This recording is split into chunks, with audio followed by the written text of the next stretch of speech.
History and Headlocks. Class is in session.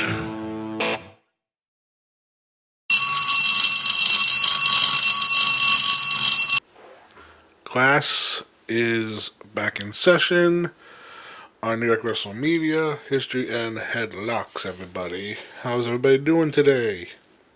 Hello, hello. Happy. I'm Well, right saying it now like, it's Sunday.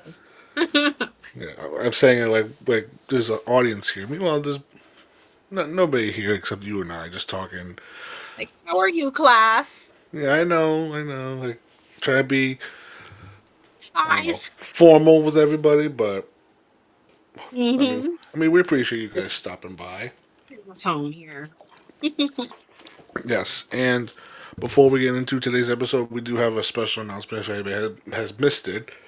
But we do have another show coming out for New York Wrestling Media with the both of us called Chinlocks and Chit Chat. I almost messed up the name of our new show. But as soon as this episode is out, there will be a first episode for that coming out very soon thereafter. So everybody, please tune in for that. And just thank you for everybody that has been supporting us and everybody that's been liking the episodes. Just pretty Yeah. much to thank you everybody for all the support.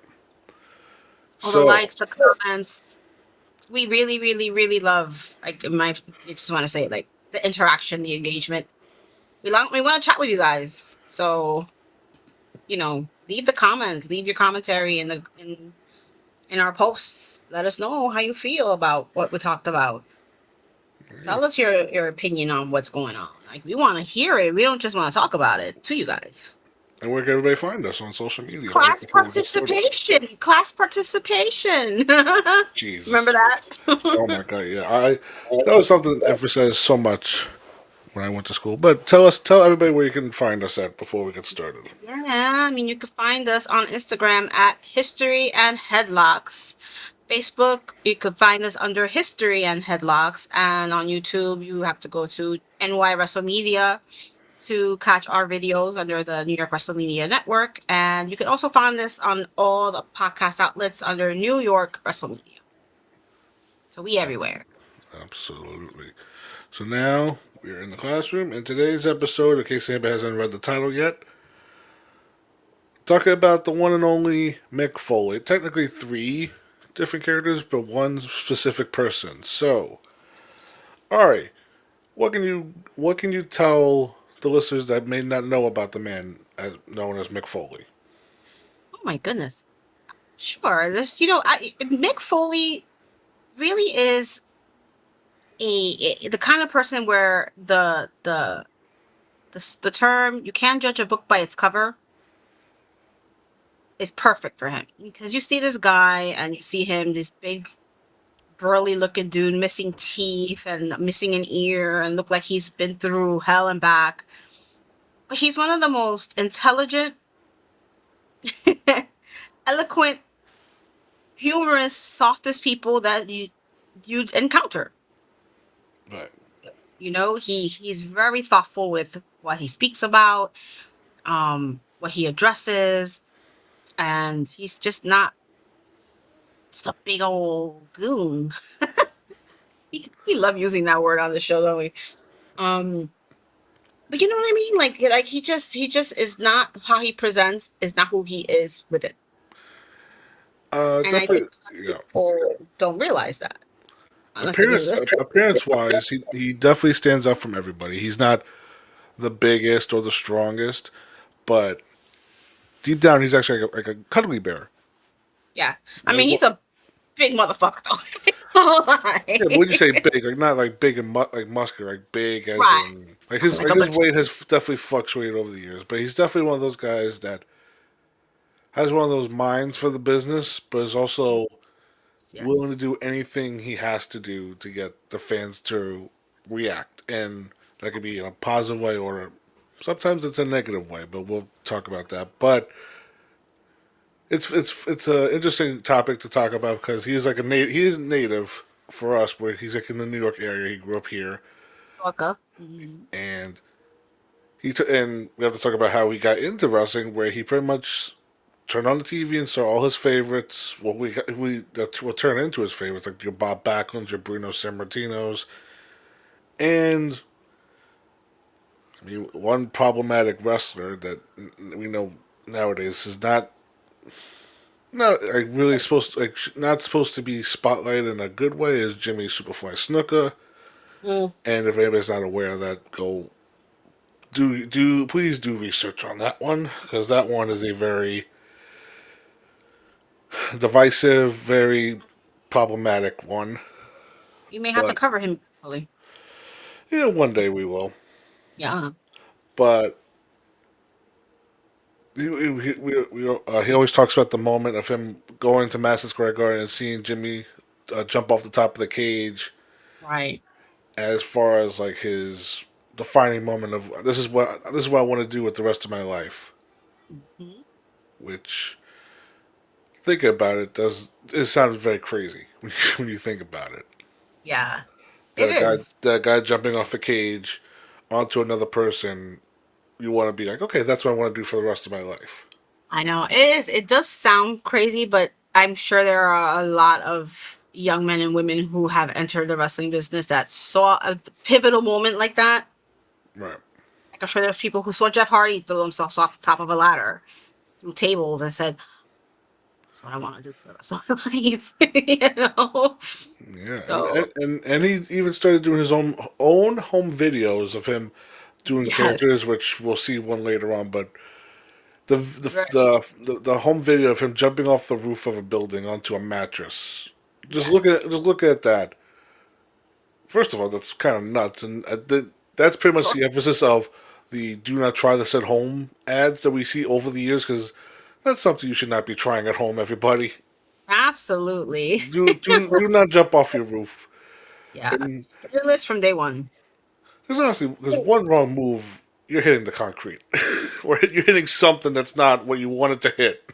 I mean, we've seen videos of people, compilation videos of people doing dumb shit, and usually we see people falling off a roof and splat on the ground, and you're like, how is he still alive? And I don't know about you, but I'm the type of person that when I see that, I do initially like burst into laughter. But then if I see like if they get up, I go broken, and that's like, oh, Like their leg bent the wrong direction or something. You're right, like, oh, poor guy, but at the same time, you're dumb as fuck. right, exactly. But meanwhile, I just can't help it. I just have to laugh because like you chose to do that, and now you're crying in pain. I'm just it's very cynical, but hey, Yeah, that's how he got noticed. Because when I watched his documentary, he brought up the fact that he showed a promoter that, and the promoter he described it as like his eyes were wide open. It's like he never saw anything like this in his life. So got him a trainer, Dominic DiNucci, and funny enough, I didn't know this that he started training with Shane Douglas in the same class. oh, see, that I didn't know either. Wow. Yeah, both of them. Foley being a native New Yorker, Shane being a native of Pittsburgh, so they both went to the same wrestling teacher, and they Right. both talked about how they would help each other out. Like, say, hey, I got a booking here. They have something opening. If they have an opening here, if you want, come down and see if you can get your name out there. Awesome. So that's a interesting little dynamic. I never knew about that, but it was funny enough because earlier today I sent you the clip of pretty much his first pro wrestling match, Oh, jeez. where it was I don't know his partner, but they were against the British Bulldogs.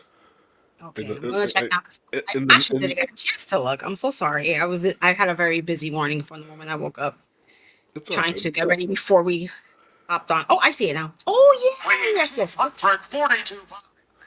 Yeah.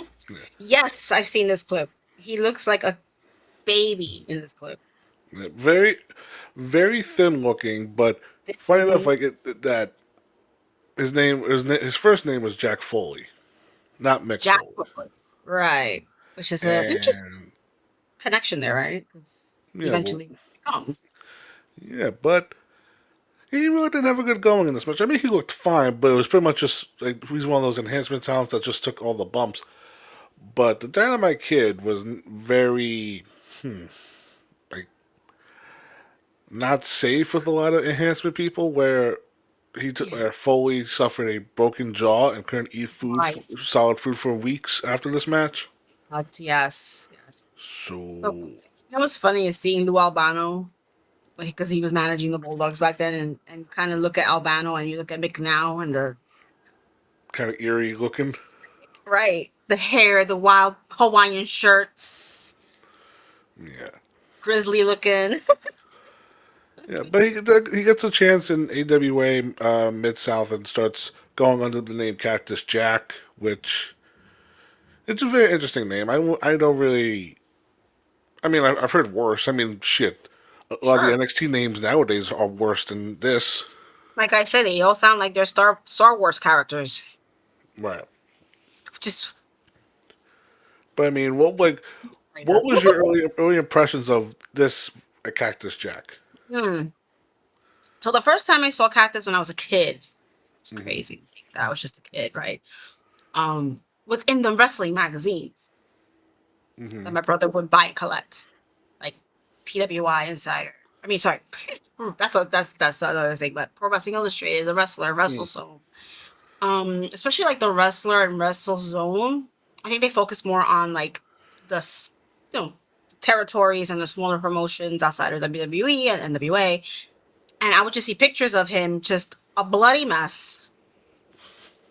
No, already missing his teeth at this point, like his tongue sticking out between the gap of his missing teeth, Right. and or clips of the actual matches. Like you just see him like it's just chaotic and downright scary. Right. I will say he looked downright scary. And then I want to say like in the early 90s, like 1990, 91. I think the Sports Center on cable was showing wrestling, Hmm. and it was like AWA and other types of promotions.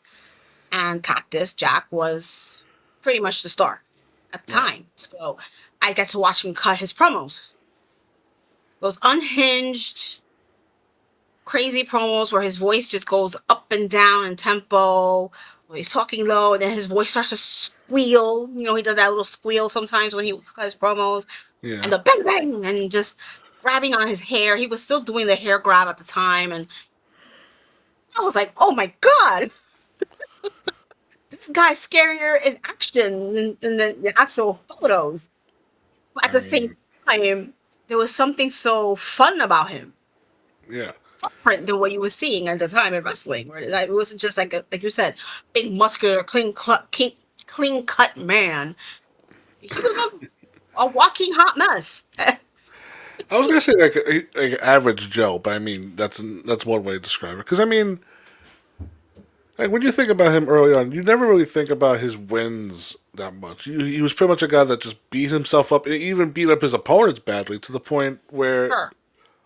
his opponents would probably look way worse than he did after the match. Oh, totally. Like I said, it's just pure. It was just pure chaos with him. Like you knew when he came in the ring, it wasn't gonna be a standard wrestling match.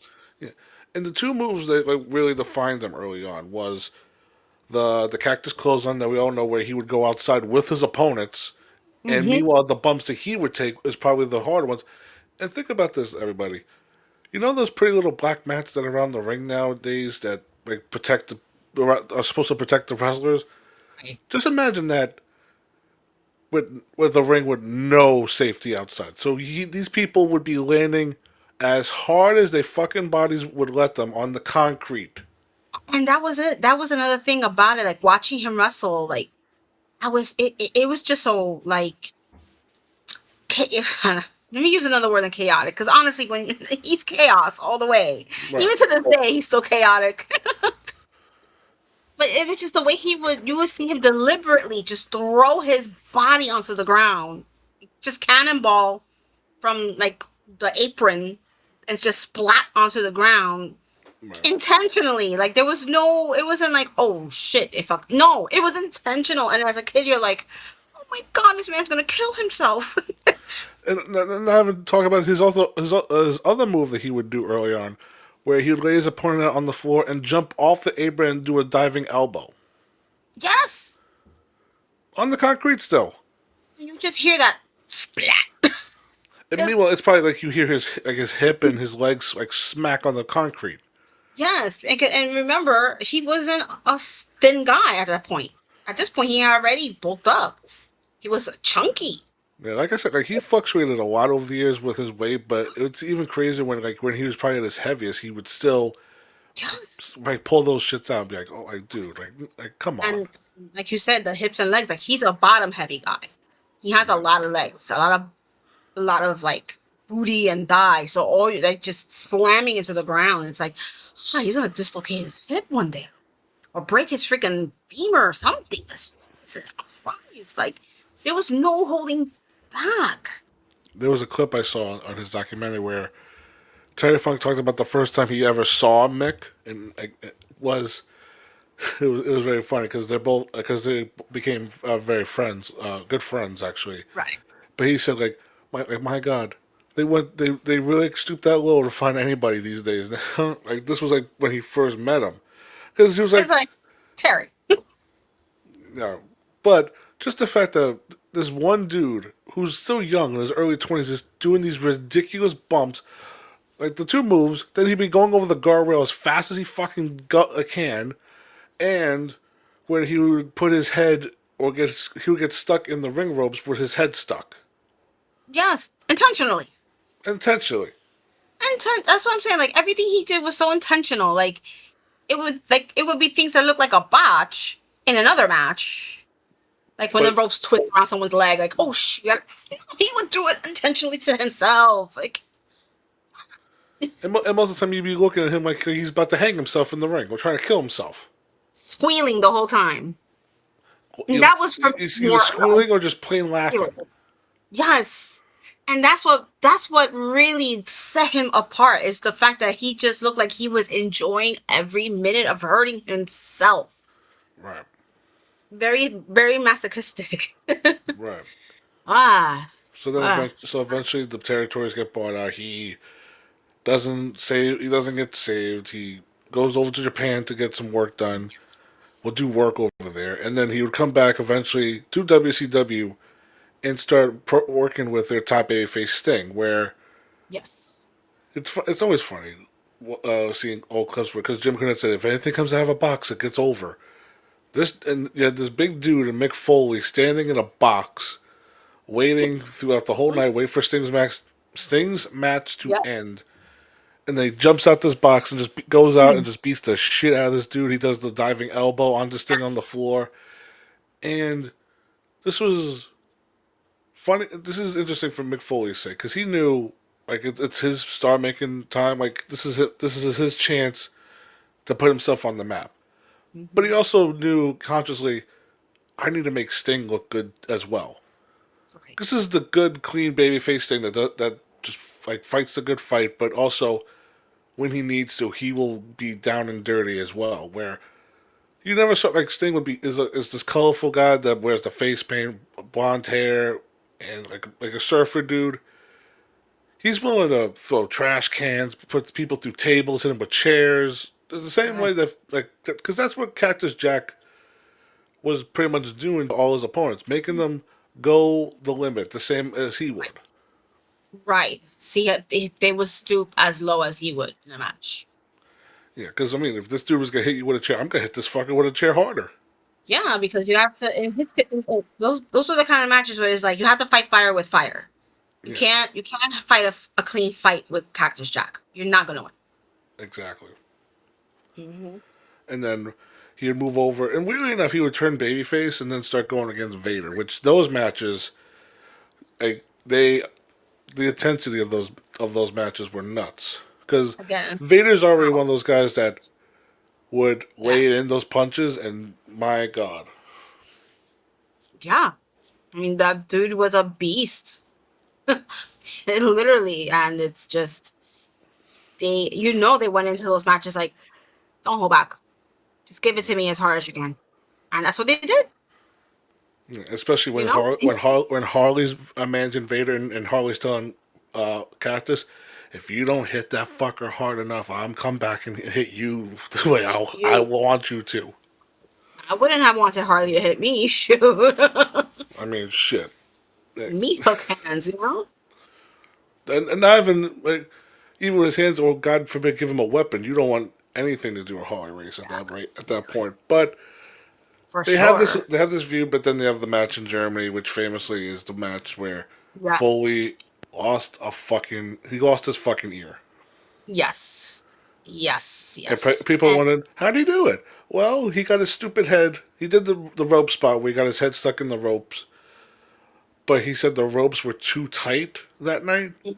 So Mhm. then when he got back in the ring and Vader went to like, grab it to go throw a punch, his ear fell off Yeah, and fell to the sliced off. floor of the ring mat.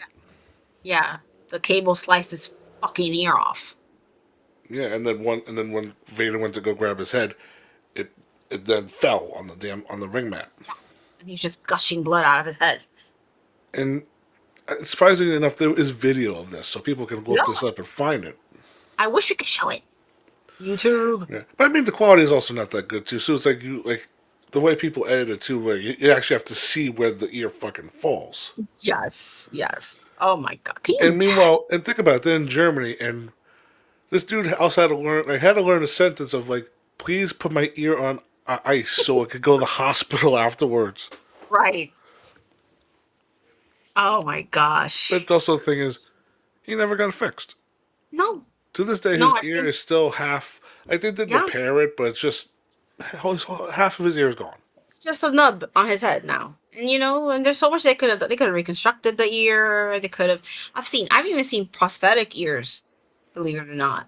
But he was like, this adds character. Well, yeah, but there's also that crazy mindset back in the day. It's like just keep going. If you That's it. stop, your spot Yeah. will be gone. Right, exactly. Like the ear fell off. Oh well, I have to get through this match. Huh. At that point, yeah, it was too late to attach. And he talked about how like yeah, he wanted to utilize that in the story, like talk about how like he wants to get revenge on the man that took his ear. But WCW had no interest in using that, or like So stupid. pretty much Ole Anderson. I was about to blame the wrong Anderson, but Ole pretty much wasn't a fan of his and just said, you know what, Yeah. you are done. I'm not. We're not keeping you. So then Cactus Jack then made his way to ECW, where probably his best work Perfect came fit. from. Because then you saw like his violent side, but then you also got to see him talk, Yes. which not for nothing. He might be in the on some people's list, like maybe I would say maybe top 50 promos. The Duke could cut a good promo. And it goes back to people being deceived by what they see. Yeah, Because what opens his mouth, he'll say, like I said, some of the most just up and down promos. Like they just go everywhere emotionally and mentally. The psychology behind what he was saying is just so profound. It's so real. Because I if you're think going so. through something, you're like, oh, I felt that. It's right here. He's also a very educated man. Absolutely. The guy he was a good reader writer in school. Yeah. So you could find you definitely see that when he cuts these promos in ECW, very Hmm. eloquent is probably the Yeah. proper word. Didn't he Like he doesn't say? mumbles. He's not one of these like rambling promos. When he speaks, he's clear. You can understand everything this dude says. And probably the Does, best promo he ever cut was the Kane Dewey promo in yeah, ECW. didn't he say that he wanted to be a teacher if he wasn't going to be a wrestler? Something like that. I could have sworn he said something about that. Something like that. I know. Yeah, Yeah. he probably wanted to be like a public speaker or something. Yeah, like an English teacher or something. He was a great English teacher. Yeah, He just but had that vibe. what do you think of the But yeah, Kane? What do you think of the Kane Dewey promo though? yeah. I mean, it he was just You want to give the context before because people are like, what the hell is Kane Dewey? But it's just that he had a feud with Tommy Dreamer, and there was a sign in the front row that said Kane Dewey, like CANE, and then Dewey was his son's name, right. Little so, Dewey. Little Dewey. So it's even crazy to think that a fan knew that his son's name was Dewey, In that stage, yeah, that was very odd. Unless it was a plant, who knows? but Yeah, apparently Foley was told about the sign, or he probably saw it. He said, yeah, "You know what? I'm going to use that in a promo." And he pretty much cuts the promo that everybody knows these days, where he said, "You sick sons of bitches, you want me to hit my kid with a Singapore cane? You took my Okay. heart and you ripped it out of my chest. So now I don't give a shit about any of you people." Yes. Where Yes. and you talk about how he can change his voice, where it's like slow, like kind of like Jake Roberts esque, and then just be Very. screaming his head off. Yeah. It sounded like a squealing pig. Right. That's how I always heard it. Like, oh my god, he sounds like a squealing animal right now. Like crazy. And that added so much emotion to any promo, but especially that promo because it's so personal Right. to him. Where then it morphed into him not wrestling hardcore style and more of him like slowing everything down. He's like oh let's do another headlock, or like, and it'd just be so funny to watch the people react, be Right. like you son of a Like, bitch, that's just what we paid wrestle. for. Like, But then and then Foley responded like, this is wrestling, jerks. yeah. Like you guys were thriving off my violence to the point where you wanted me to do it to my own child. Well, guess what? You're not getting it anymore. Yeah. His relationship with Terry Funk, which is pretty Yeah. much just them two nearly killing each other in these death matches, especially in Oh, the States and over in Japan. oh my god. Oh my god. Like you would thought that they would have legit hated one another, but they loved each other like brothers. Like It's big that, brother, little brother. it's that weird love where it's like, I'm gonna hit you over the head with light tube, and I'm gonna throw you into Right. barbed wire, and then it's gonna explode. All love. Like let's put on a show and almost kill ourselves and each other. This is all love. Can you imagine being on a flight with Mick Foley after one of these death matches where all you just smell is flesh, blood, just you couldn't sit Oh, next to this dude on an airplane for like all these hours. especially if they have burns on their skin. Yeah, burning flesh, just there's no way. Seeing all the You almost throw up. gashes, all the gashes on their foreheads and arms, and it's because they can't cover that up. They have to kind of keep it, being all. Oh my god! I'll be honest with you. At this point, if I see somebody look like that, I'll be like, oh, that must be a wrestler, Honestly, I mean, hardcore wrestler. we've Definitely seen a dressed lot up. of we've seen a lot of wrestlers that do like the deathmatch style, and their bodies are fucking I mean, you saw. Sorry, but you saw when I went to Atlantic City, that one kid in some of the clips that I posted with that big. I don't even know if it was a big burn on his back. oh god, yeah. And he's there. And I'm like, dude, why are you here? You should be in a hospital right now getting that treated. The hospital's down the block. Literally, there's an ER down the block. Go. It's crazy. It's crazy. But I don't know. Maybe for us, it's just like we as wrestling fans are used to seeing it. Right. So we're just like, yeah, just another deathmatch guy. But an average person who isn't familiar with the sport sees that and they're going to think, oh my, what happened to this guy? Was he in an awful accident? But I mean, we mentioned how like Jimmy Snuka was an influence for Mick Foley. The matches that Foley and Funk did in Japan, those death Hmm. matches inspired so many people to say, you know what, let me do that, or let me Right. nearly kill myself and my opponent for entertainment purposes, which Right. is, I mean, I've been very iffy about it over the years. A lot of my close personal friends know how I feel about deathmatch wrestling, but because I mean, there's got to be a limit. There's There always has got to be a certain limit to it. like there's points of it where it could be entertaining, absolutely, but as a human being, you're like, oh my God, like how can you put yourself through this? Like it's not worth it. Right. No, some of it is not worth it. Yeah.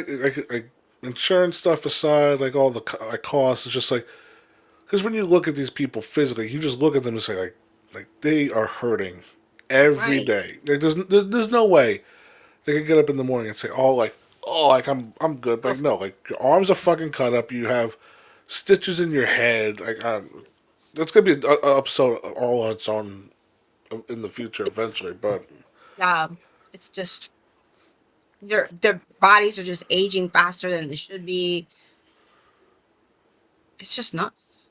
and I mean that kind of also is kind of one of the things that Mick Foley maybe regrets early on. I would hope because once he gets Mm-hmm. onto the WWF, his body has taken a lot of punishment over the years, At and that now point, yeah. right, and now we're about to go into the point where he finally gets the phone call from Vince McMahon in the WWF, Mm-hmm. and he's not Cactus Jack, but he's now a new type of character that loves pain, that like can take pain. It's like I don't know, it's like similar esque, but now it's called Mankind. Like, yeah, like a self torture kind of gimmick, Right. if that makes sense. You know? And this character has a mask too, which like how would you just like this is like a leather mask too? Yeah. I remember people saying it looks like he's wearing a jock strap on his face. I mean, It was just very, yeah, it wasn't a traditional mask. right, It was just like straps of leather attached to one another and enough space for his eyes and nose and mouth to be exposed. right. It looked like a torture device. Yes, it's definitely in that ask. And Yeah. Mankind wasn't initially the name that they were gonna call him. Like they were gonna call him the Mutilator. Yeah, which I no. mean, It just didn't have that ring to it. I mean, I get it because he was a mutilator in the ring, but mankind didn't make sense at all either. Because mankind, when you hear that term, it talks about humanity. But then when you kind of realize what it means, yeah, it right. is about humanity and his humanity. I mean, because it's interesting to hear where like he actually pitched ideas. Like he hasn't even stepped one foot in the ring yet for the WWF. He's like pitching ideas. He's like when I come out, I'll come out to the music you want me to come out. But then after the match, when I win, like you hear a different piece of music, and that was very interesting to see at the time because like he had his like scary ass music, whatever you want to like refer to it as. And then once he would win his matches, you hear this nice little piano thing. It's a cool, yeah. Yeah, but and he debuted the night after WrestleMania 12. Yeah, Yeah. and Mm-hmm. debuted against Bob Holly, which is funny when you look at what Bob Holly was back in the day. At If you the remember him, time. yeah. Right, right. And then later on the show, he's coming back out and beating up the Undertaker. Yeah. He was all over the place. I remember how he was just all over that episode. Yeah, I was about to ask you, like, what was your initial reaction? Because you said you saw him in the magazine, but then once he Right. finally made it to the WWF, what was your overall thoughts? Yeah, when he came out as mankind and he's wearing like that brown outfit and the mask, and I'm like, The poop outfit. pop, yeah, the poop outfit. He looked like a giant turd walking around in that outfit. And it was like, what the hell are they doing? Why did they take Cactus Jack and turn him into something completely different? Why didn't he just come in as Cactus Jack? Like, like that character was already perfected in my opinion. Well, silly question. You did realize that was him, right? It wasn't like, oh, I like didn't who's this know. big, like who's this weird looking person I knew that looks like him? yeah, of course I knew that was him. I'm like, yeah, that's Cactus Jack in a whole different. I didn't know his name was Mick Foley at the time, Right. but like that's Cactus Jack in a whole different get up. And where's the animal print? Where's the like why is his face covered in this crazy looking mask? Like what's going on here? Yeah, And it it's was crazy confusing. that and they paired him with the Undertaker right away. They Yeah, did not waste their any time. They said this guy's gonna go after the biggest dog in the yard, and right.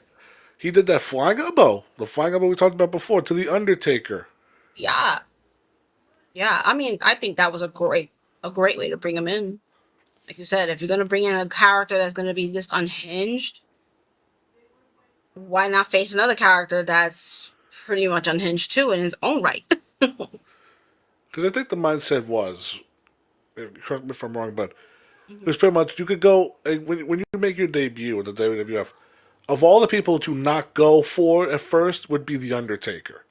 Right. You would think it initially on paper it would be like, oh, he'd go after the pretty boy baby face at the time, like you know, maybe he'd go after Bret Hart or Shawn Michaels or somebody that would be like a polar opposite. Not the big scary zombie looking motherfucker. Right. Just two scary dudes going after each other. Yeah, and and this is one of those things where we talked about with Sting. This was something of we were seeing a different side of the Undertaker. Like this was a guy that was I mean, like he would like fight his like monthly monster of the week type of Hmm. deals where it'd be like your Giant Gonzalez's, your Kamalas, your King Kong Bundys, and then he's going against this Mankind character who is up in the violence. And you know what? We're honestly seeing a different side of the Undertaker too, where we start to see like a human side of him too, where he's like he's Yes. like you can see him like feel pain and just like say like God damn it, and like what do I have to do to put this Mankind dude down? Exactly. Like he's not just plodding around the ring like he used to, very slow, methodical, and overpowering his opponent, you know? Yeah, Or no selling everything because that was like that's how the Undertaker was. Like kind of no sold everything and he would just pop back up, you know?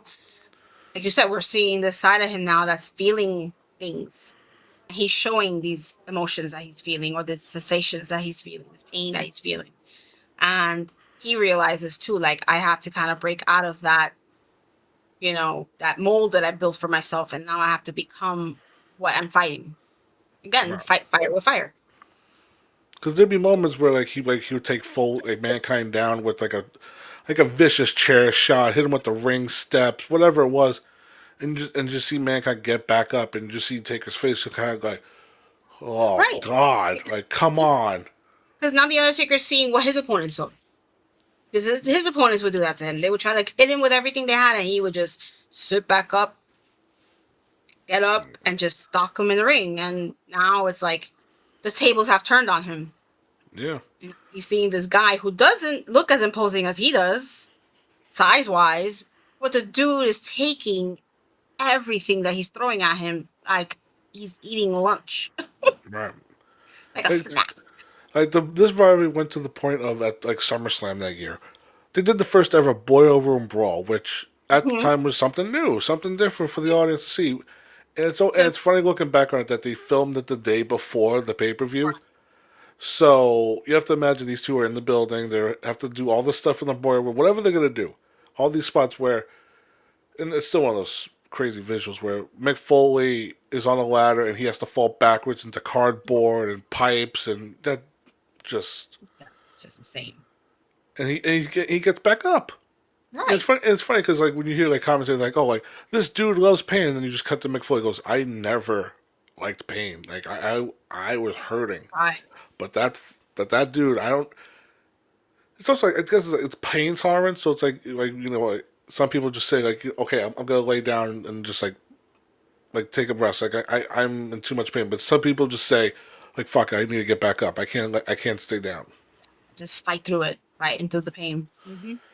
Yeah, Hmm. but that was an interesting point for the Undertaker's character too, because that was the same night that Paul Bearer turned on him, and then you had this Right. little weird dynamic with Mankind and Paul Bearer, where I think it's like Mankind referred to him as like his father. Yeah. It was also one of those things too for Mankind's character at this point, where like you have to visualize it. So like he's like sitting on the floor, not on the floor, but on the ring mat. And he's rocking back and forth like a madman because it's like he's trying to calm Hmm. himself down or get himself hyped. Like And you never knew what he was thinking, and then he'd be pulling his hair out of his skull. literally, you see the chunks of hair in his hands. You see bald spots over time starting to form. Like, Did you see him just like look like all of a sudden like with his hand and just like throw up in the air? It's like wee. Like this was something nobody ever saw. no, and when you mentioned, like, you brought up the fact, like, he would call Paul Bearer like his father of sorts. Imagine if they would have made him the Undertaker's brother Mm. with that direction instead. Like, they did eventually with Kane, but if they had done that with him first, oh my god, Or it could have been interesting too if they said like, oh, this was somebody from Undertaker's past. Like he grew up with like when because they always childhood friend or something, yeah. yeah. I don't think they ever really tried that until like the year after until they Or mentioned Kane. like, yeah, or like the kid that the Undertaker would bully, and now he's back, Mm. demented and broken because of the bullying, and now he wants his lick back. Well, you remember too for Mankind's character background, they talked about how like he was like his early vignettes when like he'd be in Yes, a dark room in or the in like dark in room, a cave or some shit like a that. corner somewhere. Yeah. He'd be doing this thing with his fingers. And I Mm-hmm. think the premise of it was that he had like an abusive mother, I think, Yes. who was like a piano teacher, and she wanted Yes. him to play She piano, would. Right. like smack his hands if he like missed a key. Yeah, because there were a few times where you would hear scream, "Mommy!" I mean, he'd be screaming at any time he wanted, but the thing was, I think too, because the second piece of music that would play after his matches would Yeah. be his version of whatever the song is. Yes. And Like it was always a little. that's his like beautiful like I don't know what the word would be, like his perfect song that he would come up with. Right. But you would hear it. It was piano playing, and it sounded nice. But there were little moments in there where the piano sounded off, Yeah. like a little like, and then pick up again. So it was very like you could picture him sitting in front of a piano, playing, composing a song, and playing the song, and it has that trained sound to it. But then that side of him would come out where his hands would be like. And then you could just picture like the piano teacher or his mother, whoever they were insinuating would do it, like smack his hands with a ruler or like And but like now that he's a grown man, he'll do it to himself. Like he'll discipline himself for fucking up playing the piano. Like no, it's interesting you brought that up because there'd be moments too, like when like if anything is not going right in the match, he start punching himself in the face. right, right. Like this dude was like demented. Like the internalized the abuse that the child mankind suffered, child kind. He internalized it so much that he does it to himself now. Right. We see that in real life. We see that And funny tortured soul. enough, take all this into the fact that in his first year, maybe like 6 months in, he has like probably the best match of his whole entire career with Shawn Michaels at My Games, which everybody should go watch. But again, it's a Sting thing. Shawn Michaels, the pretty boy, the guy that you never think could get violent, got violent with Mankind on pay per view, where he was pretty much like, oh, they were going through tables. Shawn's lifting up the ring mats and just slamming this dude's head on the concrete.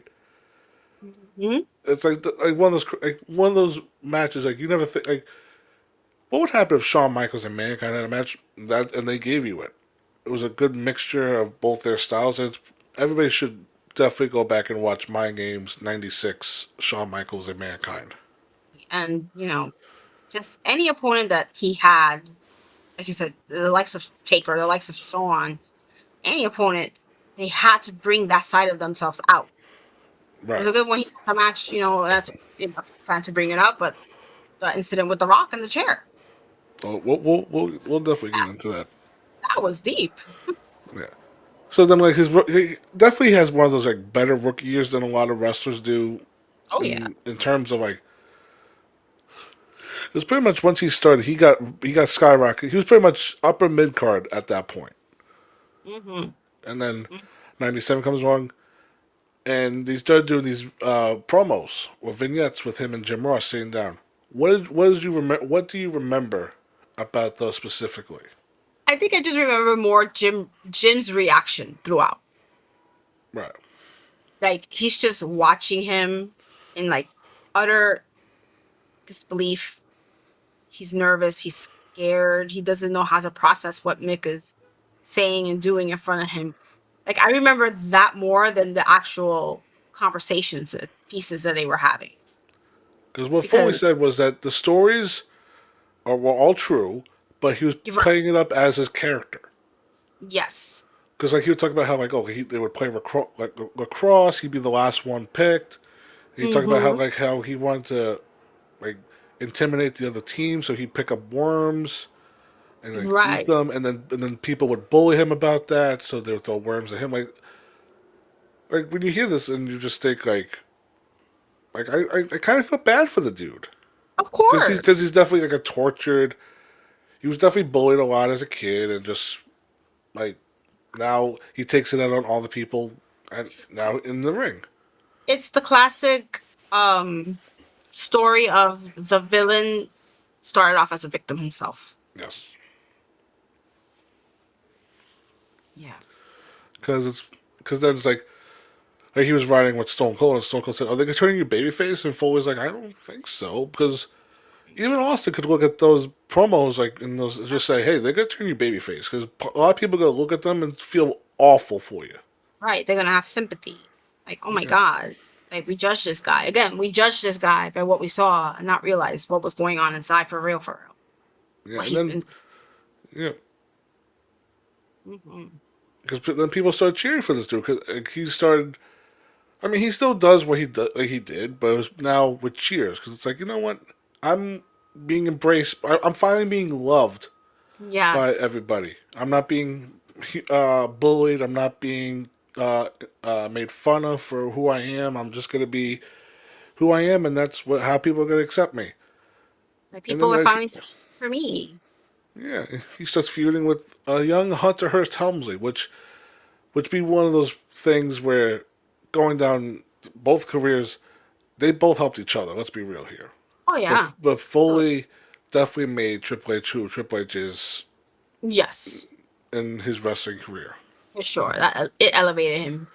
That was a big elevation for him.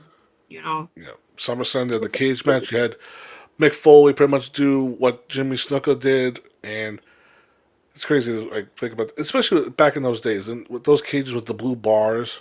Those shits Hmm. hurt. Yeah, they were rickety. They shook Yeah. because they were just attached to each other, not like, you know. And before we talk about how China slammed the door in his head and how much that Yeah, fucking hurt. yeah. So I can imagine China of all people. Woo. Yeah, but mankind having his Superfly moment and ripping the shirt open. Yes. Funny enough, with I don't know if you know this, but that was supposed to be the heart for Dude Love because it's kind of supposed to be like switching from one person to another, Right. but they were but during the match it just sweated off, so it just was a big Yeah. red splotch on his chest. Mhm. Mhm. So Mhm. then we had that, and then he started developing another character called Dude Love, which was his initial character that he tried out, Right. or at least it was doing at home. Right. The home videos. It was Do Love. Right, because he's That's how like, we were introduced to the home videos when they started showing him as Do Love originally. because of course Vince found out about it. Said, you know what, let's do it. Why not? Why not? And Right. pretty much Mick Foley describes it as like his like he knew he wasn't the heartthrob that everybody loved. Like Right. he wasn't your Shawn Michaels. So it was in my mind, I'm Dude Love, which gave us one of those funny debuts where he Yes. joined Stone Cold, help him out in a tag title match, and even Stone Cold's face is like, "What the hell am I looking at?" But what's your memories of Dude Love? I remember just initially being like, "Huh? What? I mean, the Who is?" dancing, the awful dancing too. The dancing was so adorable. Like it was perfect though. It was, and it was just the fact that he came out in this, the colorful tie dye shirt with the sunglasses and the headband, and groovy baby. And then like again the Oh, dancing with the the arm oh have mercy. and the oh have mercy, and then like the dancing, the old school like 60s dancing or whatever, the disco music, and then he would come out with the girls sometimes in their little 70s out go girl outfits. And oh my god, it was at first it was a mind fuck and a half because you've gotten so used to seeing him be this unhinged character throughout his career, not just Mankind, and now suddenly he's this happy go lucky smiley face, you know. It was funny you mentioned the girls because Mick's happily married. He has Right. they had a bunch of children, Right. and then just to see how whatever city they were in, they would grab these girls, and these girls definitely looked very I don't know what would the word be to describe these women that they would drag onto these shows. Because, like you said, I like don't they put them in dresses or just put them, or they would flat out put them in bikinis and just like do the face, Right. or paint their bodies with hearts and say Right. Yeah. I love dude. I love dude love, yeah. And they fawn for him, you know? Like they'd be kissing him and you see Mick Foley be like I'm not touching. Yeah. Yeah, like just I'm enjoying the moment, but I'm not gonna do anything more than this. Oh Yeah, my god. No, I thought it was I know a lot of people probably looked at it and said, "What the hell am I looking at? This is garbage." But I thought it was cute because again, complete opposite of what we've been seeing. And now we got to see the lovable side of Mick Foley. We Right. actually got to see the true man. Well, not really, but like we got to see that heart in him, that little, the fact that he's not such a psycho, even though this was a little psycho, but we could see that he has personality beyond that, and he's fun, and it's completely multiple borderline disorder right now, but it was fun and different, and it really made you want to see more of what else he can do. Yeah, I was about to ask. Did this give up like a multiple personality character type thing? Because Completely. Completely, because one minute he was tortured mankind, the next he'd come out as happy-go-lucky party boy with love, and then he'd come back out again later on as mankind, and you're like, wait, who are we gonna get now? So it kept you right. guessing, as he kept progressing with these two characters. Who are we gonna get tonight in this match?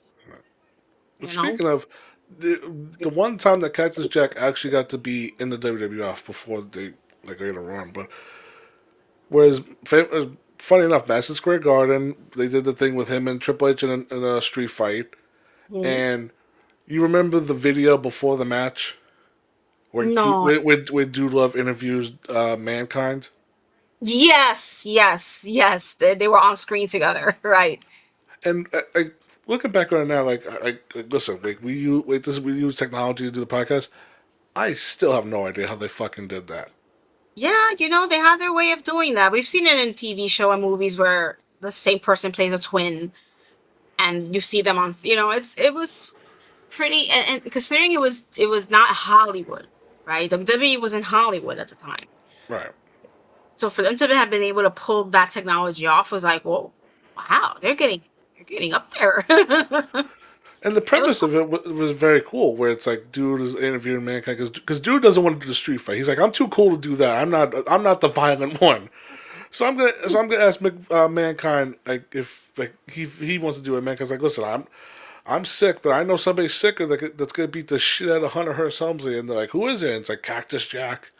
And the New York crowd goes nuts because like, oh shit, because they remember because some of them were from the East, like the East. Some of them were ECW fans. They knew of Cactus Jack, so it was very cool to see that. And then you just hear the theme song. He comes out, does the whole bang bang, and he has that moment in Madison Square Garden, which is very cool to see. Because then he goes into yeah, the cat. He does a little Cactus Jack run.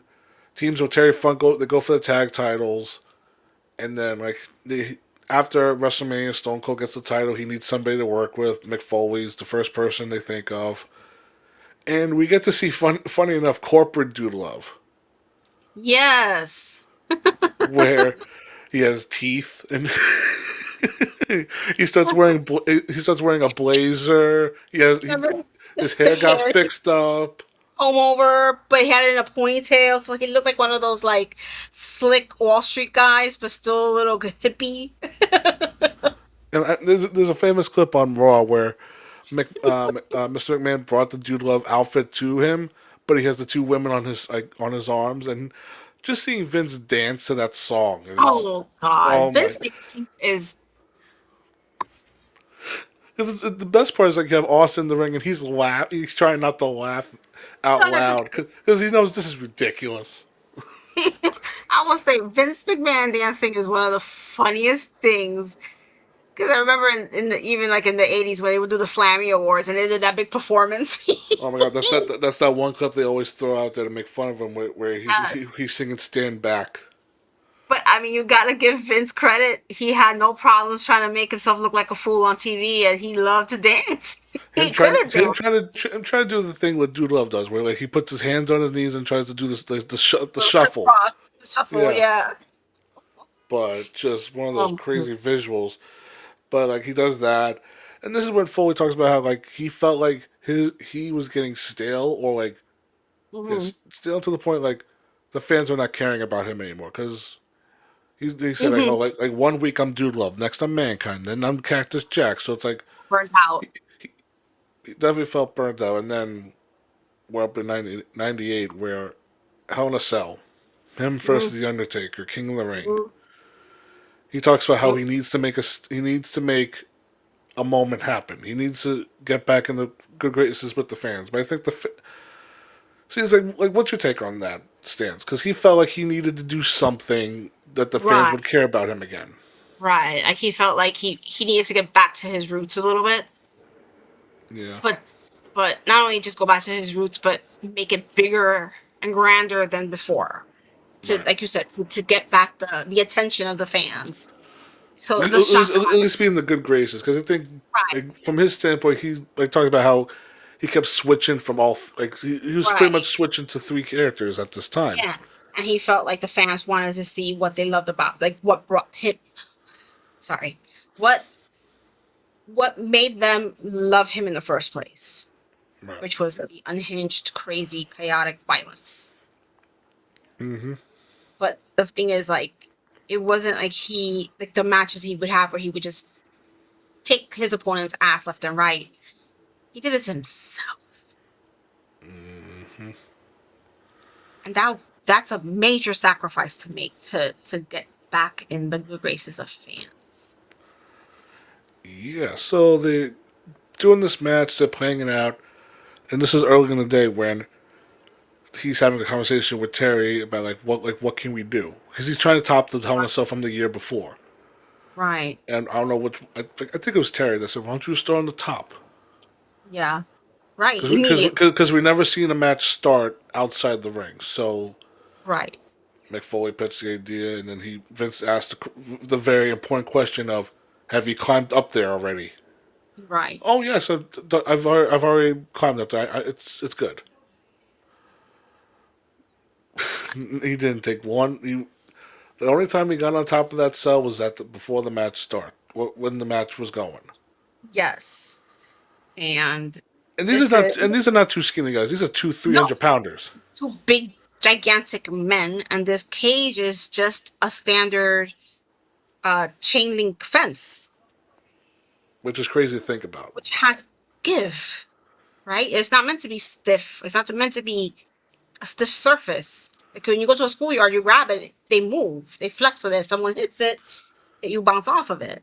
The kids. It got crazy to the point when they're trying to walk across the top, the zip ties fucking Oh, break. it's held by fucking zip ties. They didn't even use like metal closures, you know? Like it's fucking zip ties they bought at Home Depot or Dollar Tree or some shit. I mean, that was a real moment because when their feet go like and break the zip ties, they just stop and go, "Uh oh." Oh, I know. Because you probably think they're probably like shitting themselves, like, because if we fall through this now, we're dead. Yeah, because we're gonna land. We don't even know how we're gonna land on this canvas, but we're gonna land and we may land with a leg behind our back somewhere, you know? It's funny you say where we're gonna land, because then the next thing you see is Taker toss this fucking dude off the side, and he goes flying through the air and crashes on the Spanish announce table, and everybody knows the famous call. Joe's like, oh my god, he's dead." And JR is just losing his shit. But God is my witness that that man's broken in half. I have. Listen, watching it live on TV on the pay per view, I thought that man died. I legitimately thought, like, no, not again. Not even not again, but like, you know what I mean? Like, like no, like we did not just witness this. Like, we just witnessed this man's demise, and And well, this, Undertaker's get locked up now for his fucking murder. and this was one of those crazy moments, because this is like peak Jerry Lawler and King on Yeah, commentary, or King and Jr. Yeah, but this yeah. was one of those rare moments where you heard King and just be like he was like, oh, like haha. He was like, oh my god, My God. like this dude just fell 20 feet in the air. And like the crowd, right? The reaction of the crowd was like, Because like and initially you know, before the crowd's like no, don't do it, and then he goes flying. right? You hear Literally, you hear the you hear all scream. the women just like scream like, oh my god. Yes, and then like that, it's like that hush hit because nobody knew if the man survived that fall. Yeah. Just the way he fell too, he just like tumbles. Like, oh, you don't know how he landed, and then the camera comes in to show him, and he's just sprawled out, tooth in his nose, Oh, tooth in his. we didn't even get to that. Like Oh I yeah, that think was like the second time or some shit. Oh my god. the second time you say, because if people have not watched this match, they lift the cage up, they put him on the stretcher, they're about to wheel him out. This dude gets off the stretcher, walks back to the cell with a big smile, like the mask is off. This is him as Right. mankind. He climbs up to the top again. Taker comes back up with him. Taker JR's grabs him, and there's been a lot of debate on this because I think Foley has gone back and forth on the story, but I think Yeah. the definitive story was like he was supposed to bounce, Mm-hmm. but he was too heavy, so he Just went through flat. the cell, and there was a Right. chair sitting there with him. The chair pops him in the face, and his tooth goes up into his nose. Yes. And it's just sitting there on Yeah, his nostril. I And mean, you're just well, like, first you're like, because it's is that, crazy because at first you're like, is that a booger in his nose? Like you thought maybe it's some snot came out from the impact, and then you realize, wait a minute, that's a fucking tooth. and it wasn't later on until like Jay mentioned like that might like God forbid that's a tooth, and Jay was like, oh my god, because like when you first look at it, it's just like, does this dude have a fucking Right. booger hanging out of his nose now? Because that's what I thought. I thought, oh, like, I mean, it happens, right? Like, no. If you look closer, you realize it's a big solid piece of something. It's not, you know, Right. material. They're like, oh. Well, And then I started wondering, how did it get? Like, did it go through his mouth? Like, is it a lower tooth? Did it go through? Like, how did it? I Instead of mean, just, you know, we saw something similar. I don't know if you remember, like Cesaro hit his mouth on the turnbuckle in yeah. WWE, and both of his front teeth went up into his gums. Yeah, oh, Oh, I just, oh, I just freak out about hurting my teeth. So when I see things like that, we talk about pain mm, tolerance. Like, can you imagine? I can't even imagine. I would be like, I quit. I'm retiring right now. But funny, when you think about this Hell in a Cell, that's not it. Because the match kept going, and Mick Foley was like insistent, we need to do thumbtacks. I know. And we, it's like, we need to bring this thumbtack spot into the states. and the thing is that you're watching and you're like, make it stop, please. Like that's in that moment. WWE did a watch along or a flashback with Taker and Foley, and Taker talks about how like after this like the second spot, Taker just kept whispering to Mick, "Go home, go home," Just and please. Foley's like, "No, no, we gotta keep going, we gotta keep Mick didn't going."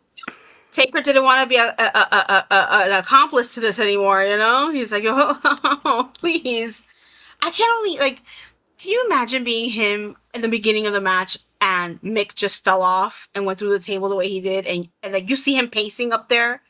Like how terrified he must have felt in that moment. Like, did I just kill a human being? And nobody can tell him anything in his ear. He has to Just stand there and far be up, like, yeah, he has to stand there and just be like, okay, please, Mick, pacing, pacing, please, pacing. Mick, be all right, be all right. I know. I would have been. I just like you see him just like how you could see how nervous and like he just completely broke his character and was just Mark Calloway in that moment. Like, oh my god, like. Like if I get off the top of the cell, going to the back, and I hear this dude's dead, it's like Jesus Christ, How can you live with yourself after that? right? Oh, But no, let's take a back bump into thumbtacks and then choke slam into thumbtacks for funsies. why not? Yeah. And the funny thing is, like and then Undertaker does the tombstone and does the pin. The fact that Foley still kicks a fucking leg out, it's like one of those funny visuals. It's like, dude, like, stay Yeah, down. Like the dude tried to kick out. Like, come on. I know But Taker was like, yeah, enough. That's it. but I was like, I know they did that for storyline reasons, but it was just one of those visuals. It's like, because like, can you imagine if that dude kicked? Like, what the hell do I have to do? Oh my god, they're gonna have to literally kill the guy. It's gonna have to really find a gun to kill him. It's one of those things too. Is like when the match is over, the first thing he fucking asks is, "Have I been on a stretcher already?" And they go, "Yeah." She goes, Yeah, "I'm walking. I'm walking to the back." I didn't remember being on the stretcher in the first place. Says a lot. The fact, yeah, he doesn't remember being on a Black stretcher. out. And then he goes in the back, and Vince goes, "If I ever see you do that fucking shit again, I'm done." It's like, yes, sir. Like, do you blame him? I don't blame him because I'm like, you're gonna hold us responsible for your death. That might be the one Um, time I agree with Vince, where it's like, dude, if you ever go back up, if you ever do something stupid like that again, yes, you're fired.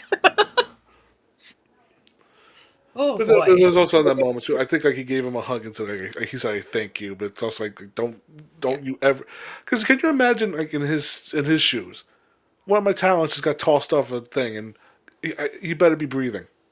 He better Yeah. be alive after that impact. Yeah. And this was what? This was 98, right? Correct? 98? Yeah, So this was before Owen died. right. Yeah, I had Oh my like God, earlier. yeah, I had my my years blurred. I thought I don't know why I was thinking it was after. Or I always forget Owen died in 99.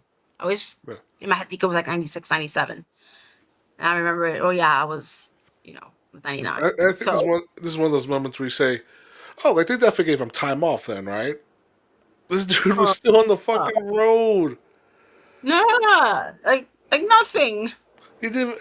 I imagine he got checked out by doctors, but it's also one of those Right.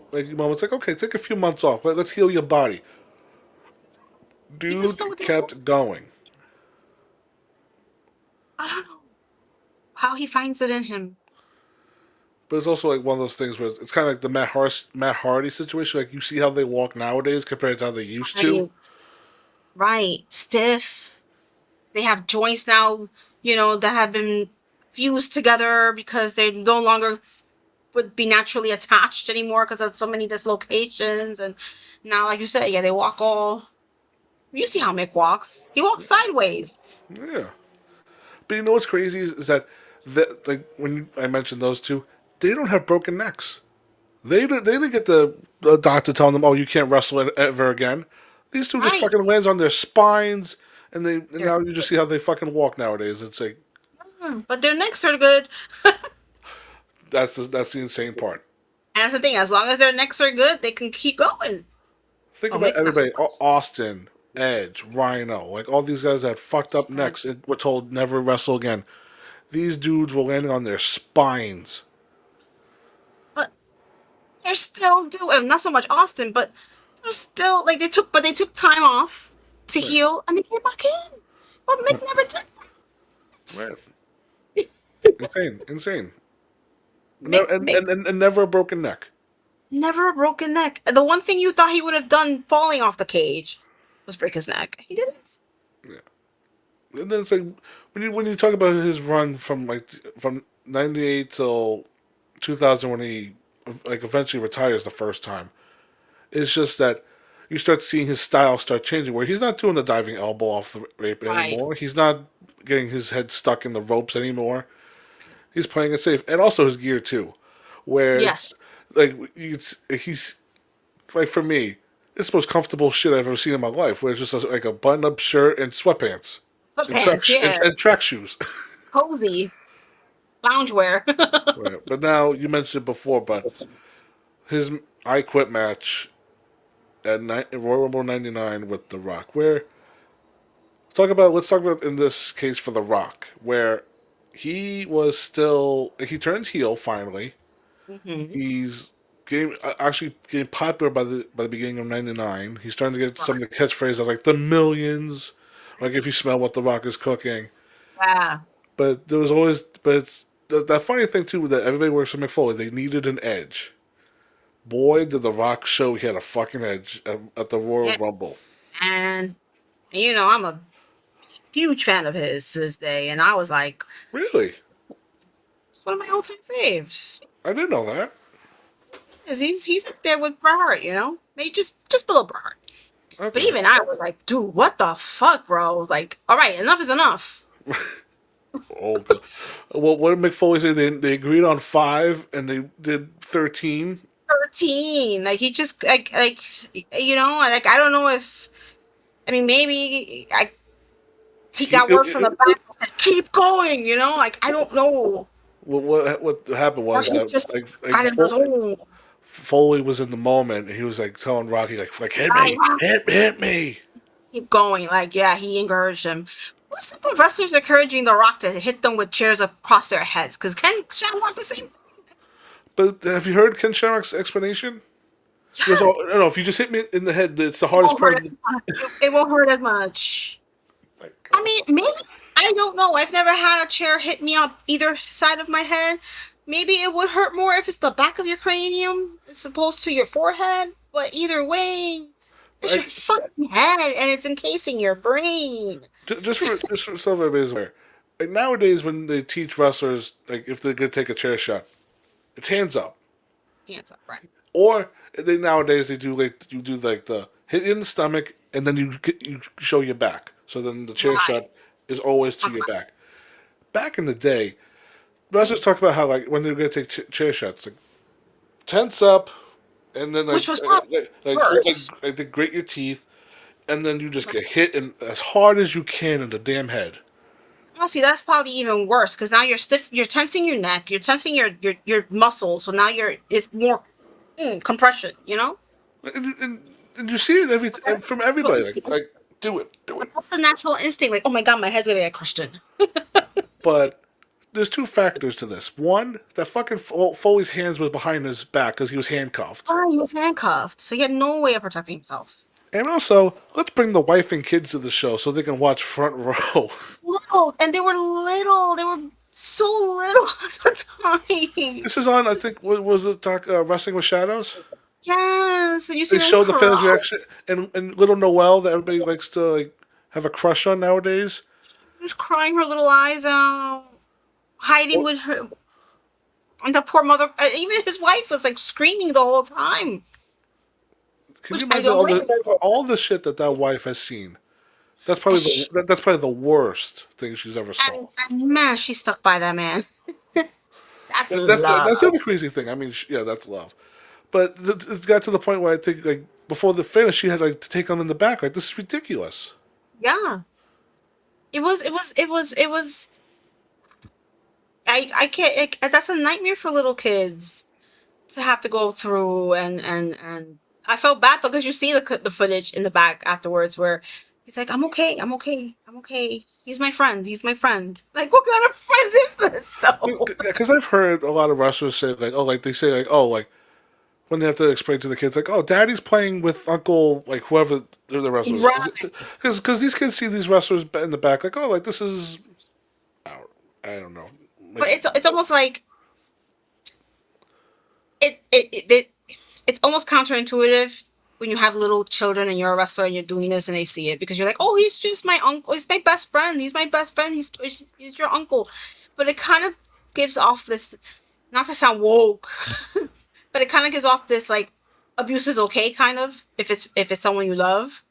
yeah, Whereas because like one weekend you're having a barbecue with your whole family and this wrestler that's now making your daddy bleed in front of you. where maybe they should take the approach of like daddy is or mommy is we're actors too and we're acting we're not when you see us doing that it's not daddy it's a character like when you watch a show, well, damn but they're so little they may not even have grasp of that concept but it's like so hard. I think the best thing to do is don't let your kids see Right. if it's a standard match. Fine. That is perfectly fine, but not a fucking I No, quit or like a death match. Like none of these stupid things. no, maybe when they're teenagers because now they understand. But either then, I'll be like, God damn it, Dad, what's wrong with you, man?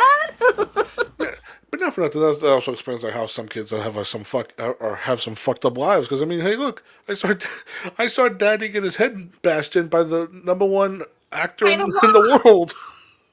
right? But it's, in this case too, like again, like they were Foley was egging him on, like saying, like, "Come on, hit me! Like that's all you got!" And Rock Right, got into it. It was like, "Fuck it, I'm gonna. You want me to hit you? I'm gonna hit you." But then right. it just got to the point of Foley's face is like all bloody, the mask is ruined, Mhm. and then you see the footage of him from the documentary where he's in the back. He's like I'm sorry. His wife's like screaming at him. I get Yeah, the phrase like if you ever do that shit again, I'm gonna yeah, like you're done. yeah. You see that, and like you can see him like he's still like in a daze at the same time, right? And then like The Rock trying to like apologize. It's the Well, kid. initially he didn't apologize. That's what got Foley angry because like I think it took like a few Well, months to say I'm no. sorry. He Well, thought no. What happened was The Rock had apologized, but because Mick had blacked out a lot from that night, he assumed that he hadn't apologized, so he had to do it oh again. So that god. he saw it himself, but he had, but he just didn't think that he did. Okay, He because didn't have. I know Foley actually watched the match back, and he was like, I can just be. He's like, oh, Jesus Christ. Sometimes they don't see it. They have to see it for themselves in the point of view of their family. Like, oh fuck, we fucked up.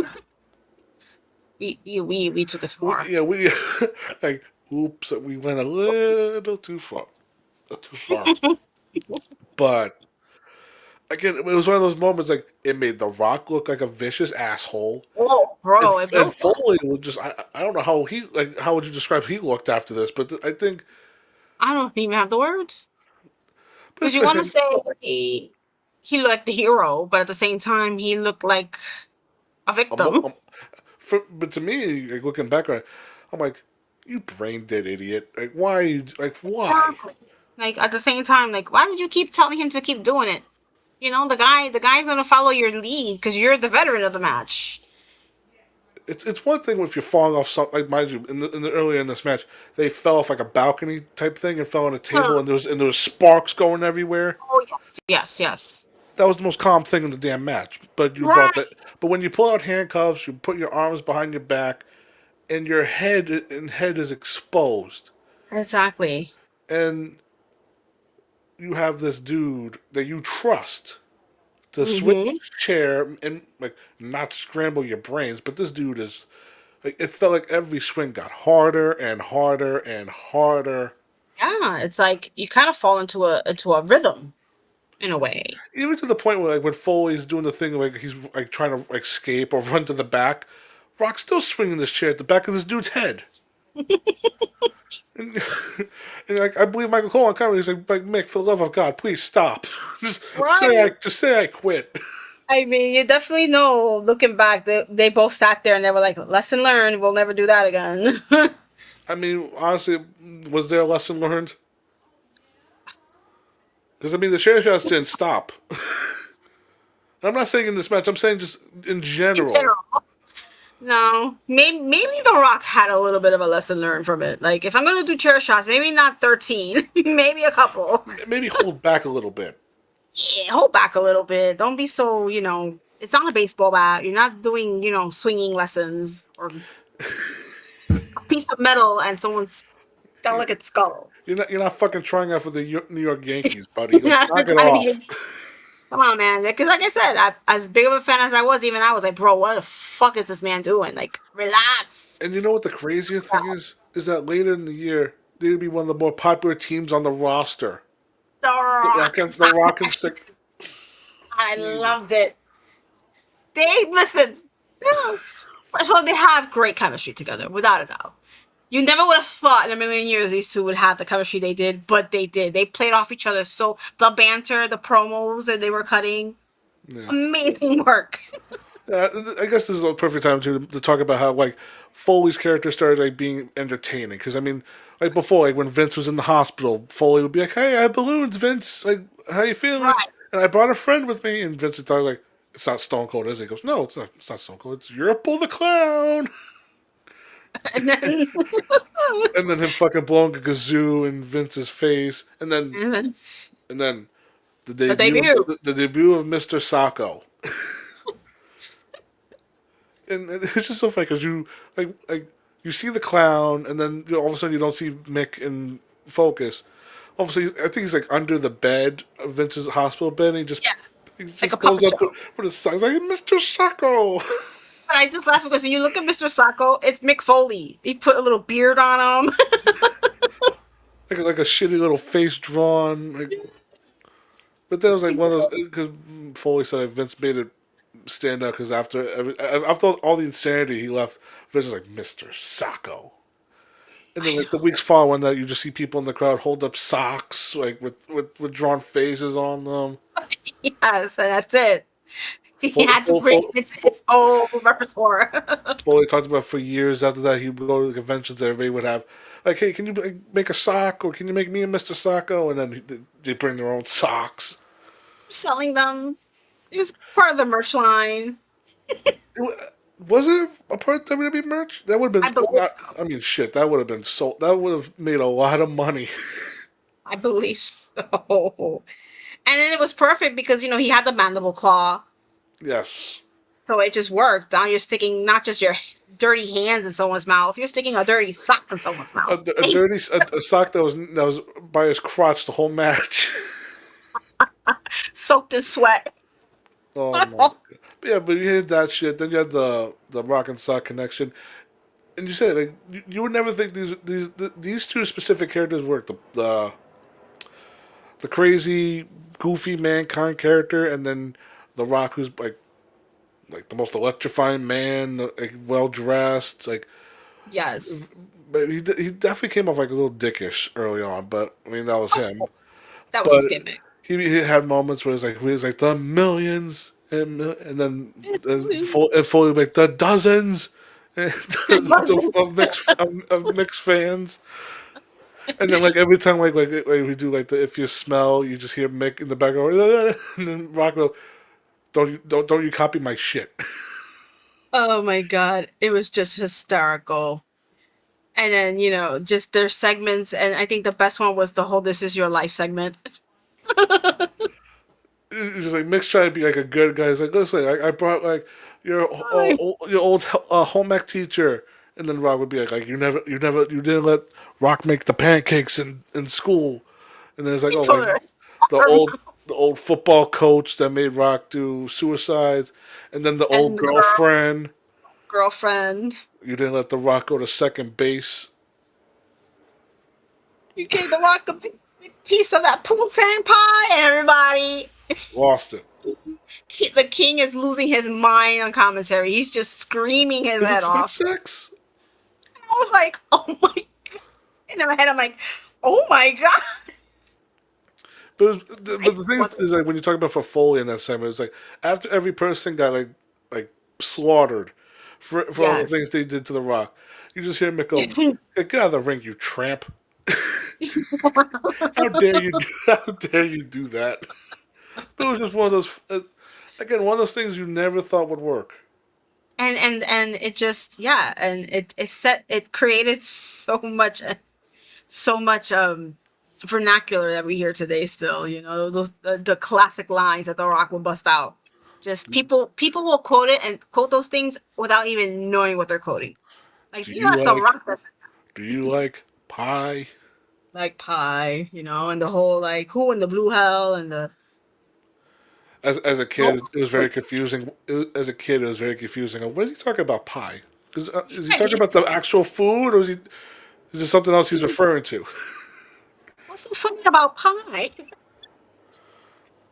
Well, everyone's like that crowd pops. One of the loudest pops probably I've ever heard, when because it's just instant. And then finally they focused on the girl's face, and she's just like, Yeah, I don't know. I always look at that segment. I look at her. I'm like, I don't know if that's good acting, but I guess like, I mean, she reacted the way I guess she just wanted to react. But it was one of those yeah, things too, where like, afterwards, where the Rock told her, like, get the fuck out. She like flaunts her. He's like, I don't need you. yeah, But yeah, again, like for Mick Foley, those things just made him stand out too, because like he's such a lovable guy. yeah, yeah. Like even for like an asshole that was swinging a chair at his head, he's like, you know what, I'm gonna do something good for him, and for the Rock's Right. birthday. For his birthday, exactly. He had the balloons and everything for him. Right. But then, like by this time, by the end of '99, Foley's thinking about retirement, Right. and around this time too, that the WWF had a book deal, and Yes. they had, I believe he said it was like they wanted there was like three guinea pigs, as he decided, like one for the Rock, one for Triple H, and one on him, and it's very interesting to hear this. And Foley went to them and said, like they gave each of them ghostwriters. Mick didn't Right. really get along with his. He goes, you know what? Can I write the book? And Right. the people in the book company like, what? You. Right. Like you. Meanwhile, it's Mick Foley. this dude fucking loves reading and writing, and he gave him a rough draft, and they were blown away by what they gave him. So they said, you know what, you do it. You write your own book. I don't even know where my copy is. I think it's at my mom's house still. I was about to ask you, did you purchase the book? I sure did. I mean, if I I would have love it. known, if I would have known about that early on, I might have wanted to read that because as a kid, I really hated reading. But I mean, I would have been all over that book. I'm sure you can still find it online somewhere. Amazon, maybe. I mean, I can't even imagine the prices, but I mean, this was a like, he talks about how like he'd be on the plane writing like everything, and then Yeah, he was like, so into it. He's telling his story. can you imagine him in the locker room, be like, "Hey, I just wrote this thing for my book. Anybody interested in hearing it?" You have like Edge, Christian, the Hardys, You know, like China, like all the people in the back, like sit down, like take the time of the day. He said, "Okay, let me hear what this dude wrote," and you yeah. have like audiences like intrigued about this dude's story. Well, the book is $9 on Instagram. And maybe we could do book reviews. Yeah, why not? I know I have Jericho's book somewhere here. I never read it though. Oh God. I just But wanted his autograph, but I got to meet him a bit. Mick Foley, I think it's like "Have a Nice Day" is what it's called. I say, yeah, with the smiley face and all. Number one seller Mhm. on I think New York Times. New York's bestseller. Yeah, Yeah, New York Times bestseller. It was a. and He told his story so witty and touching, and that's when you start really seeing that. That's when people started to see the side of him, the true human side of him. That he wasn't just some big old wrestler right. who's nuts, like he had a brain, he had a heart, he had a life outside of And it.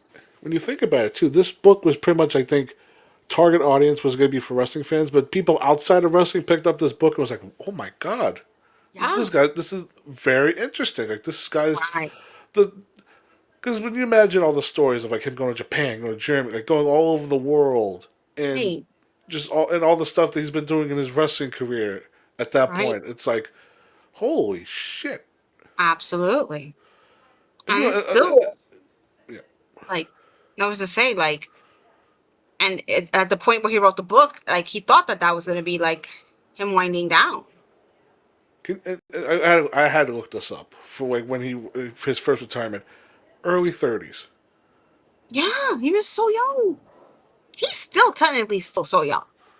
Yeah, but it's just that when you see him physically, you just You're not. that's all the abuse that he's done to his own body over the Look years. like he looked like what he's still like.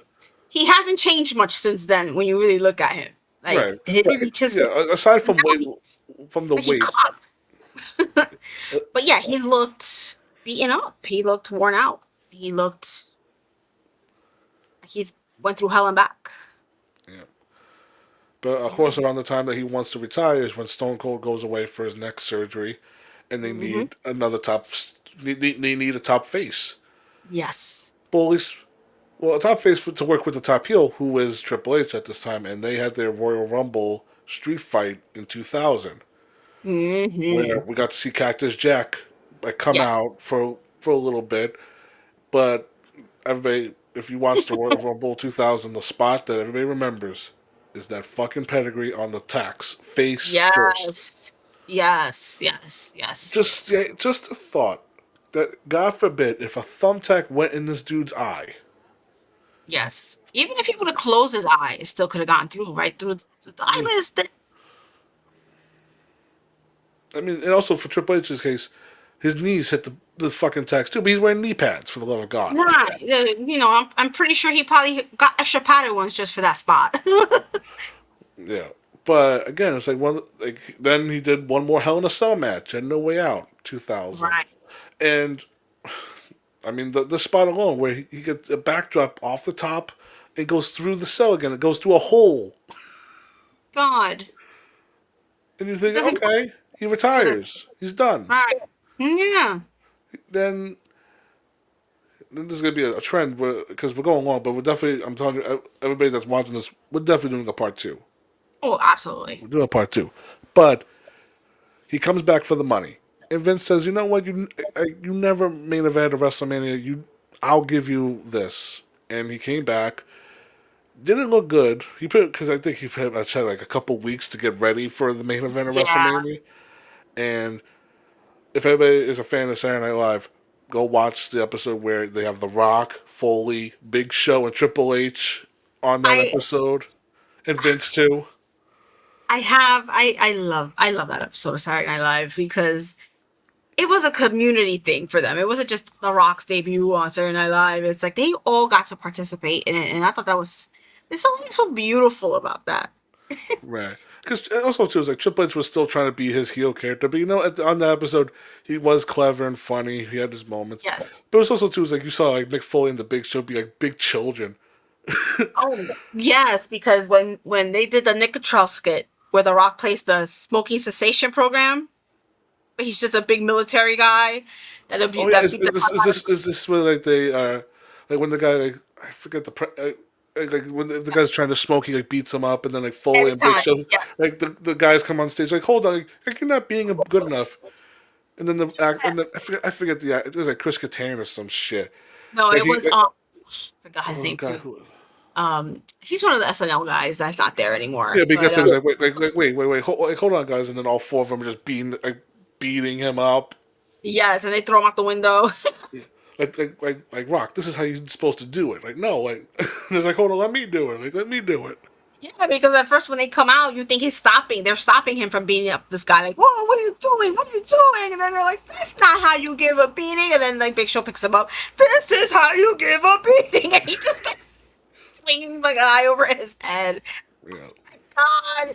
Oh God, I love that. I gotta look. That you know what? I think I have it saved on my drive. The whole that whole skit because it's one of Yeah. my all time. Like I when at the time when it came out, I used to work at an office, and I was one of the very few women in the group, and all the guys love wrestling. They all Right. love wrestling. And one of the guys, he would quote that skit all the time. You can't talk to me like that. But I'm gonna find it and I'm gonna upload it as a reel on our socials because Yeah, it's yeah, just definitely. I was about to say, definitely go to our Instagram essential. and Facebook to see some. We're definitely going to share some reels of Mick Foley's career at Oh this point yeah, because he there's did the so match. much. He did the match at Mania, and he really didn't have a good performance. It was kind of a whimper, but that was supposed to be it. That was supposed to be it Right. for the hardcore legend Mick Foley. But kind of like the Terry Funk thing, it's like you never really say goodbye at the end because Never say never. we'll definitely talk about in part two how he pretty much came back and was pretty much happy at the beginning, and then pretty much then it came back for payday after payday after payday. But we'll talk about that in part two. But overall, all right, what would you surmise about this man's first part of his career? Uh just How so how would you encompass it? I would just say like it was just unhinged and wild like a roller coaster ride. It would pull at you emotionally, it would pull at you mentally like a psychological thriller because he was so the self-sacrificing and Right, he did it not just because he liked to do it, he did it for us. right, He did it for the fans. He really did genuinely did it to entertain the fans. He loved what he was doing, he loved wrestling, he was a fan from the beginning, and he just wanted to give us the shock factor and the entertainment that he thought that we would love at his own physical physical torture and expense. yes. Right, And it's like, at one hand, you're like, you're an idiot. But on the other hand, it's like, we love you so much for it. You didn't have exactly. to do this. Yeah. So everybody, please subscribe to the channel because the next time you see us will be the debut for Chit Chats and Chinlocks and Chit Chats. But for part two of McFoley, we're going to talk about how once he's done when he's done wrestling, he becomes the authority figure, the fun-loving authority figure, and we're going to talk about how he pretty much tried to give back to the wrestling business for especially some young wrestlers, Right. one that Ari does not like, but that's a different story. And we talk Yes. about how he pretty much got the younger generation, the next crop of guys like Randy Orton and Edge, how he got Mm, them ready for the main event scene, and yes. hey, he even dipped his toe in TNA. We could talk about that for a little bit. Right. And we'll talk about his pretty much his return to the WWE and him pretty much then leaving the WWE and what he's currently Yes. doing nowadays. But you have to tune in. You have to subscribe to definitely hear about all that fun stuff. Yes. So on that note, please do tune in to the first episode of Chinlocks and Chit Chats, and we'll see you for part 2 of Mick Foley's retrospective. Yes. Any last words? No, just thanks for listening. And yeah, keep an eye on the socials. Like we always say, like we said earlier, we're going to have a lot of content about Mick Foley's career and as well as, Chinlocks and Chit Chat. And tune in the next episodes. And on that note, class is dismissed.